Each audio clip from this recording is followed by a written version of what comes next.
Kuya Mix, grabing intro naman yun. Grabe. Thank you so much. I'm flattered. Hello po sa inyong lahat. Thank you so much po. Thank you so much po sa pag-aabala at punta niyo po dito ngayong gabi. And sana po mag-enjoy po tayong lahat and babasahan ko po kayo ng libro. Ayan. Thank you so much, Mika. You may sit down. Sa totoo lang, curious yung mga tao. Siguro konting kwentuhan lang mabilis bago natin na formal na basahin ang iyong libro na lilikha. Siguro, ano ba yung masisilayan or maririnig ng mga tao tungkol sa librong ito? Kasi sabi sa akin, itong libro to ay tatango, kumbaga, sa personal mong buhay, kumbaga.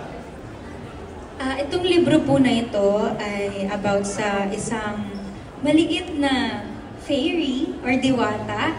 And ang pangalan niya po ay Mahika. Sobrang excited po akong ikwento sa inyo and basahin kung sino si Mahika kasi ayoko munang i-spoil. Pero, ito na, babasahin ko na para malaman natin lahat kung ano yung story ni Mahika and ano yung mga pinagdaanan niya and paano niya na-overcome yung, kumbaga, kung paano siya makakalipad. Ayan. So guys, handa na ba kayong sabay-sabay nating basahin ang librong ito? Mika, parang handa na ata sila. Pero parang hindi nga parang walang energy yung mga tao ngayon. Bakit gano'n? Kanina ready kayo, dapat 300 kayo Kamusta po tayong lahat ngayong gabi? Nakakain ba tayong lahat? Hindi ba? Kuya Jack, ba't hindi mo pinapakain yung mga tao dito? Mamaya daw sila kakain pagkatapos. Kumain, pwede niyo po pababayaan yung sarili niyo, bumibili kayo ng libro, pero pagkain hindi. Pagkain muna. Mag-Jollibee tayo later. Pero si Kuya John magabayan. John Enriquez po, paki-follow na lang po, siya po ang sagot sa inyo. Okay, sige, in all seriousness guys, tara na, pasukin na po natin ang mundong nilikha ni Mika Salamanca mula mismo sa author, sabay-sabay po natin basahin ang kanyang kwento na Lipad.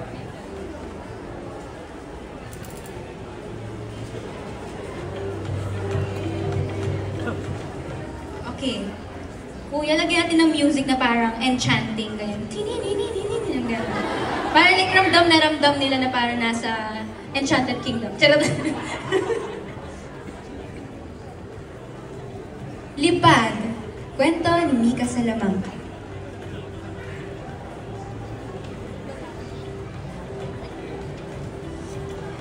Sa bawat bulaklak sa hardin ni Lola ay mayroong mga diwatang napakaganda na mga pakpak. Ngunit bakit tila may isang kapansing-pansing diwata na hindi lumilipad? Dun dun dun dun. Lagyan po natin ang background music. Sa isang bulaklak na rosas, si Mahika ay umumugot ng hininga. Napakaliit ng mga pakpak ko, mahiyang sambit nito. Flip the page. Umiiwas din si Mahika tuwing nagdidilig ng mga halaman si Lola. Baka mabasa ang mga pakpak ko, kakapintura ko lamang nito. Takot si Mahika na makita ng iba ang tunay na kulay ng mga pakpak niya. Dahil siya ay nahihiya, hindi siya lagi nakakapasyal sa hardin. Mahika! Samahan mo kaming lumipad, sabi ng kanyang mga kapatid. Sa susunod na, tutuksohin lamang ako ng mga iba dahil sa mga pakpak ko. Ngunit hindi mo pa nasusubukang lumipad. Hindi mo malalaman kung hindi mo susubukan, sabi ng kanyang mga kapatid. Malungkot na umuwi si Mahika sa kanyang bulaklak. Hindi ako nararapat sa hardin na to. Mabuti siguro kung maging abo na lang ako at maglaho. Walang makakaalala sa akin dahil pangit ang mga pakpak ko. Walang maghahanap sa akin dahil iba ako at hanggang dito na lang ako. Nagplano si Mahika na umakyat sa tuktok ng pinakamataas na puno upang maglaho dahil alam niyang hindi siya maililigtas ng mga pakpak niya. Bukang liwayway nang siya'y umalis sa kanyang rosas at naglakbay patungo sa pinakamataas na puno. Mahika, tila ikay mas maaga pa sa aking dumating at naglalakbay, sabi ng araw. Araw, ano ang espesyal sa'yo? Ang init-init mo at napakaliwanag. Hindi ka ba nahihirapan? Dahil ako'y maliwanag at mainit, walang lumalapit sa akin. Pero ako ang nagbibigay ng buhay sa lahat ng bagay sa mundo. Nakangiting sagot ng araw.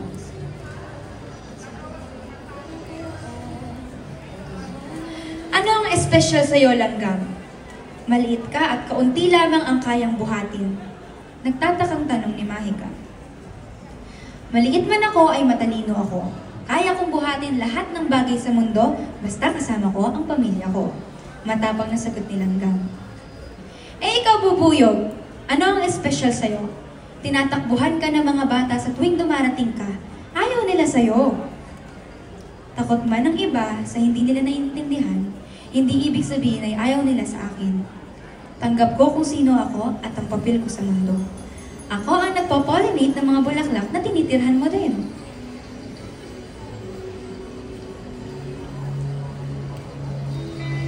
Nang mapagod si Mahika sa paglalakbay, siya ay nagulat nang may nakita rin siyang diwata na sira ang mga pakpak.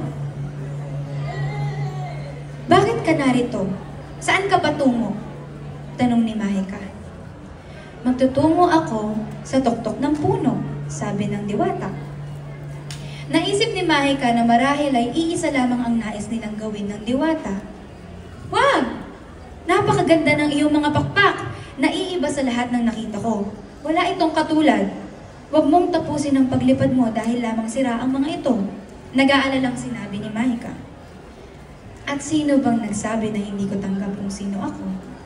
Sino bang nagsabi na pangit ang mga pakpak ko?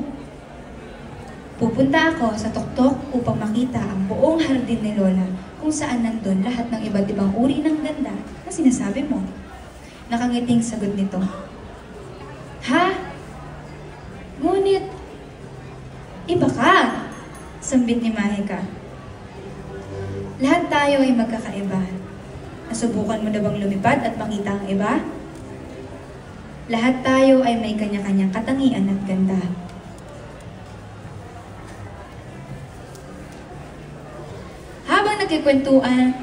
Habang nagkikwentuhan ay nakarating na sila sa tuktok ng puno. Ang sabi mo ay ayaw mo nang lumipad? Tanong ng estrangherong diwata. Itunulak niya si Mahika mula sa tuktok ng puno na siyang kinagulat ng maliit na diwata. Ah! Sumigaw si Mahika.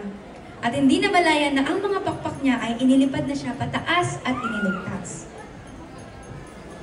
Sa pagbukas ng kanyang mga mata ay nakita niya ang ganda ng kapaligiran. Kasabay na nakita niya ang iba't ibang uri ng mga pakpak ng mga diwata sa hardin ni Lola.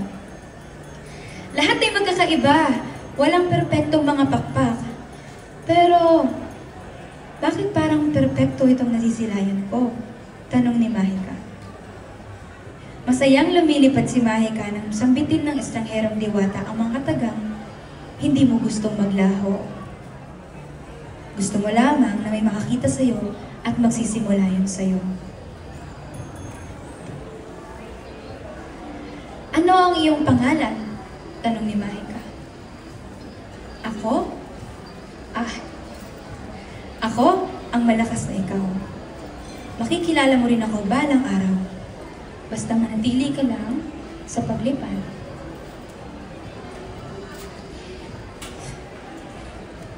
Simula nung araw na yon, naintindihan ni Mahika na hindi siya nag-iisa. Malaya na siya nakakalipad sa hardin ni Lola. Kahit na siya ay may kakaibang mga pakpak, tanggap niya ito dahil alam niyang espesyal siya. At lahat ay may halaga.